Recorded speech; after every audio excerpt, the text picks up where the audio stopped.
ஆயிரம் தெய்வங்கள் உண்டென்று தேடி அலையும் அறிவிலிகால் பல்லாயிரம் வேதம் அறிவொன்றே தெய்வம் உண்டாமெனல் கேளீரோ. மாடனை காடனை வேடனை போற்றி மயங்கும் மதியிலிகால் எதனோடும் நின்றோங்கும் அறிவொன்றே தெய்வம் அன்றே அறிவீரோ. சுத்த அறிவே சிவமென்று கூறும் சுருதிகள் கேளீரோ. பல பித்த மதங்களிலே தடுமாறி பெருமை அழிவீரோ. வேடம் பல் போடியோர் உண்மை குலவென்று வேதம் புகன்றிடுமே. ஆங்கோர் வேடத்தை நீருண்மை என்று கொள்வீர் என்ற வேதம் அறியாதே. நாமும் பல்கோடியோர் உண்மை குலவென்று நான்மறை கூறிடுமே. ஆங்கோர் நாமத்தை நீருண்மை என்று கொள்வீர் என்று நான்மறை கண்டிலதே. போந்த நிலைகள் பலவும் பராசக்தி பூணும் நிலையாமே. உம சார்ந்த நிலையே வேதாந்த நிலை என்று சான்றவர் கண்டனரோ.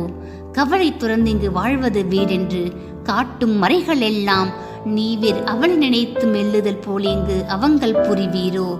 உள்ளதனைத்திலும் உள்ளொளியாகி ஒளிர்ந்திடும் ஆன்மாவே இங்கு கொள்ளற்கரிய பிரம்மம் என்றே மறை கூவுதல் கேளீரோ.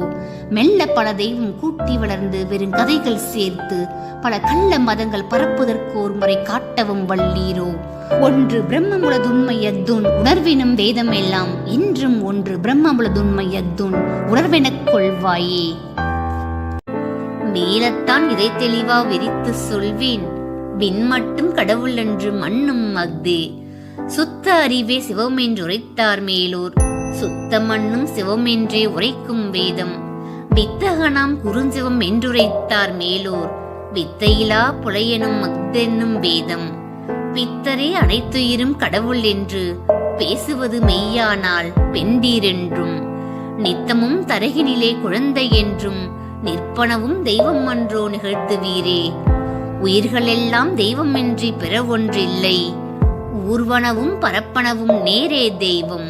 பல்லும் உயிர் வகை மட்டுமின்றி இங்கு பார்க்கின்ற பொருளெல்லாம் தெய்வம் கண்டீர். வெயிலளிக்கும் ரவி மதி விண்மின் மேகம் மேலும் இங்கு பலப்பலவாம் தோற்றங்கொண்டே எழுகின்ற ஜடப்பொருள்கள் அனைத்தும் தெய்வம். எழுதுகோள் தெய்வம் இந்த எழுத்தும் தெய்வம்.